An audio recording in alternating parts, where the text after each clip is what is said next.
everyone! Good morning, I'm back. This is Sam Brusas and welcome back to my YouTube channel. Oh my gosh, this is it guys. Pag-uusapan natin ngayon, nangunguna na siya sa listahan. Kung sino to, yan ang tatalakayin natin ngayon. But before anything else, hello Philippines and hello beautiful people. Mabuhay, kamusta kayong lahat? Sana lahat po kayo ay okay at safe ngayong araw na ito. At syempre sa lahat naman ng mga bago nating subscribers dyan, hello po sa inyo lahat. Maraming salamat guys sa pag-subscribe ninyo. Syempre dito sa channel ko. At syempre sa lahat naman ng makamamasam dyan na laging sumusuporta araw-araw, lagi-lagi. Maraming salamat guys sa inyong lahat. Syempre, usapang Miss Universe muna tayo ngayon. Alam ko lahat kayo na-excite na sa bakbakan na darating dito sa Miss Universe dahil konting panahon na lang ang hihintayin natin. Pwede na kayo mag-countdown kasi it's almost 15 days or 10 days to go para mag-Miss Universe. Oo, 10 days to go na lang guys. Mag-start na ang Miss Universe. At lahat naman tayo excited kasi syempre, ang ating pambato na si Michelle D. Marquez ay talaga naman, ready na. Si Michelle Marquez D. Correction. So, yan. At alam naman natin, kung paano to nag-prepared, kung ano ang paghahandang ginagawa niya, at talaga naman sa mga interview niya, sinasabi niya, she's ready. Kahit nga yung kanyang pa-teaser dito sa ABS-CBN na alam mo yun, nakita mo talaga yung energy level niya, yung excitement niya talaga kung paano niya isigaw ang bansang Philippines! O, diba? So, yun. I'm so excited for Michelle D. Gusto kong malaman kung ano magiging resulta ng Miss Universe. Gusto kong makita kung anong paghahanda na ginawa niya. At eto nga, syempre, si Kun An. Nako, ito ang pahayag niya sa mga talagang nakikipagbakbakan ngayong taon na to dito sa Miss Universe. Ang sabi niya, ano nga ba ang hinahanap nila? Ang question niya is, what is your true calling? O, diba? Why were you born in this world? What kind of contribution that you would love to make to this world? That is the mission of Miss Universe. Be force for good and transformational leader. Oh, so tingin ba ninyo pasok dito si Michelle D sa sinasabi ni Kun An? Ako, yes.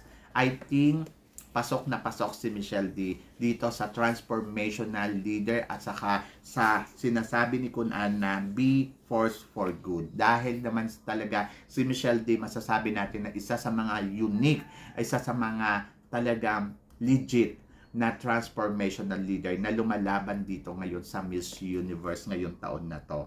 And then, I'm so excited for her. Kaya hindi naman ako magtataka kung bakit sa mga hot picks ngayon ay talagang pumalo na si Michelle D sa top 5. At hindi lang yon, sa ibang hot picks ay nag-number 1 na sa kanila si Michelle D. Pre-arrival pa lang yan ha. So, nakikita na kasi nila talaga yung tinrabaho ni Michelle D from the beginning, and then ayun kung paano to gumalaw sa social media. Talaga namang masasabi ko lahat tayo ay excited. So dito natuwa ako dito sa Modelogy na page kasi nag-number 1 sa kanila si Michelle D. Si Michelle D ang nakuha nilang Miss Universe 2023, and then pumangalawa naman si USA, pangatlo naman si Thailand, si Chile, si Mexico, at syempre pang-anim na spot naman nila si Nicaragua, Venezuela, South Africa, Puerto Rico, at Peru. So kung iisipin mo talaga naman, oh my God, talagang nakaka-excite ang Miss Universe kasi hindi lang dito sa page na to ha, at kahit sa ibang page talaga nagna-number 1 na si Michelle D at umangat na uli sa top 5 yung iba.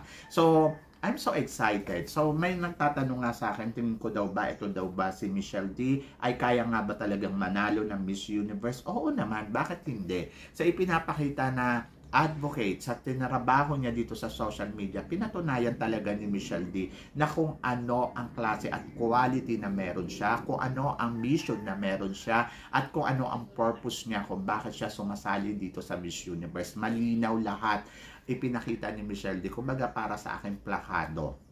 And then, I think she's prepared sa lahat ng aspeto na ilalaban niya dito sa Miss Universe. Ultimo nga yung kanyang pasarela, nakita mo talagang kumakabog eh.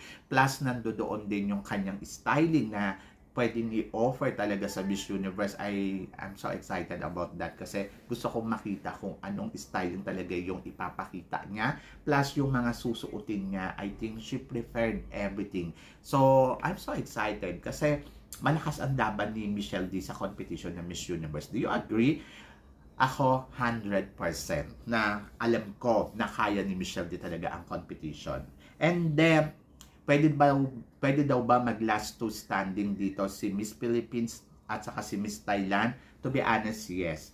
Ako, actually, si Miss Thailand, medyo natatakot ako para sa kanya. Hindi ko masisiguro na nako siya na ang mananalo. Kasi pagdating doon sa kanyang advocacy, sa totoo lang, parang obviously nagawa-gawa na lang nila. Pero nandoon pa rin ako siya, pinaniniwala pa rin ako kay Antonia Forsyth na she's one of the strongest candidates dito sa competition ng Miss Universe kasi nakita din naman natin na meron naman talaga din siyang baon kasi she is a former Miss Supranational Queen.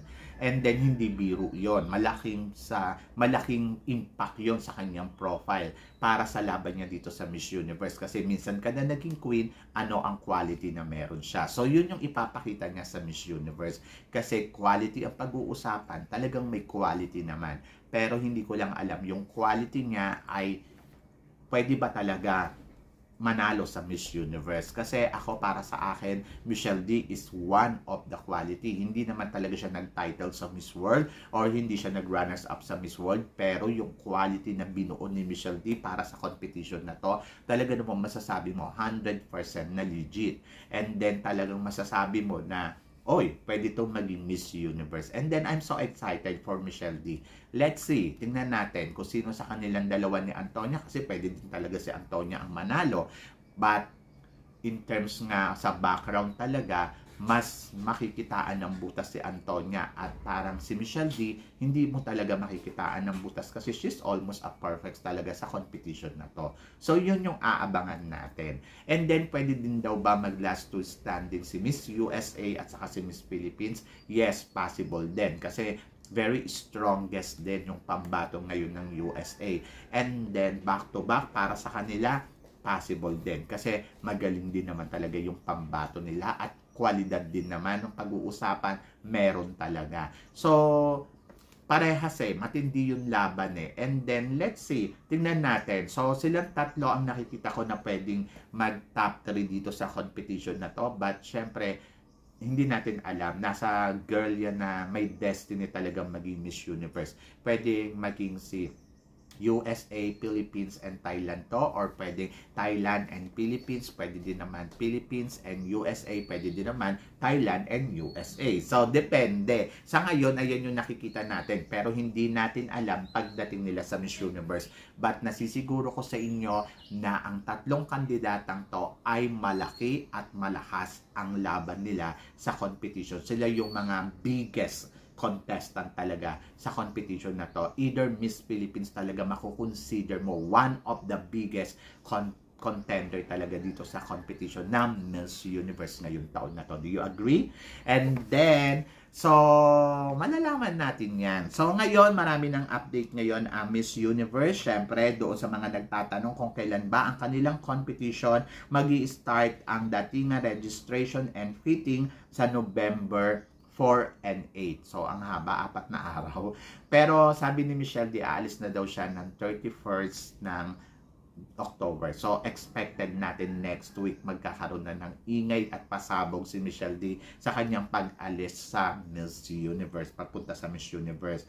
And then, daytime shoot, ayan na naman. So, syempre, marami silang mga photoshoot, 6 and 8. Welcome event nila sa November 8. And then, charity gala nila sa November 10. And then, choreography, rehearsal, 10 and 13. Personality interview, closed door interview to sa November 4, 14. And then, 15 and 16 naman, stage rehearsal nila. And then, 15, preliminary competition, not cause as 16, and then 18, dress rehearsal, and final coronation night. So, kung iisipin mo, wala masyado talagang eksena ang Miss Universe, more on photoshoot sila. Pero, doon tayo sa competition. Kasi syempre, alam naman natin ang Miss Universe, di ba? So, kaabang-abang. And then, preliminary competition. Telecast to, mapapanood, syempre, November 15. So, mapapanood natin siya. And then, not cost naman ay sa November 16. And then, Coronation Night. So, abangan natin. So, medyo parang, ano tawag dito, may bayad ang preliminary competition at not cost sa live bus. So, mag-abang na lang tayo ng libre. Alam mo naman ang Miss Universe, di ba? So, ayun lang yung ayoko talaga sa Miss Universe kasi ang Miss Universe kasi as long na magkakapera sila talagang gagawin nila yon. So, hindi katulad ng Miss Grand na alam mo yon, free everything access.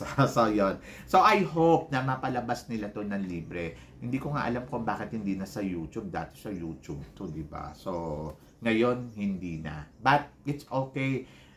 Maraming mag-share ng mga live na yan. So, yon. So, sa ngayon, syempre, excited tayo kasi tulad nga niya, napapansin na si Miss Philippines ng mga ibang pageant page, nagna-number 5 siya, nagna-number 1. So, magandang sign to para sa atin. Pero syempre, nandun pa rin tayo sa actual pageant. In the future, malalaman natin kung ano nga ba ang mga pasabog na gagawin ni Michelle D day by day. And then, kung paano nga ba siya talaga lalaban dito sa competition ng Miss Universe, ayun yung exciting doon.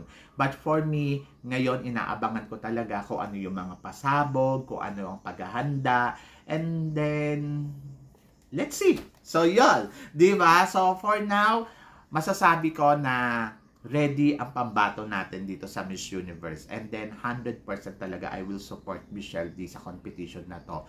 At wish all the best. Iboto lang natin si Michelle D kung may botohan. Supportahan natin si Michelle D kung kailangan. And then plus, of course, yung ating prayers for Michelle D na sana maiuwi niya ang ika-5 corona ng Miss Universe sa ating bansa. Ayun talaga, doon talaga ako na na sana mauwi talaga ni Michelle D ang title ng Miss Universe. Are you excited, guys? Kasi ako, yes, sobrang excited na ako. So yun, guys, anong masasabi mo dito sa mga pinag-uusapan natin ngayon? So please comment below para at least malaman ko naman kung ano ang chika mo, ano ang thought mo dito sa mga tinatalakay natin ngayon. So yun, guys, maraming salamat syempre sa inyong lahat sa walang sawang suporta na binibigay ninyo dito sa channel ko at sa mga hindi pa po nakaka-subscribe dyan, please don't forget to click like and subscribe my channel at i-click nyo na rin yung notification bell para lagi kayong updated sa aking mga chika. Sabi ng ganon, always keep smiling and always think positive. Walang imposible sa itaas, manalig lang tayo sa kanya. Kaya guys, hanggang dito na lang, hanggang sa muli nating chikahan! See you tomorrow! Thank you, guys!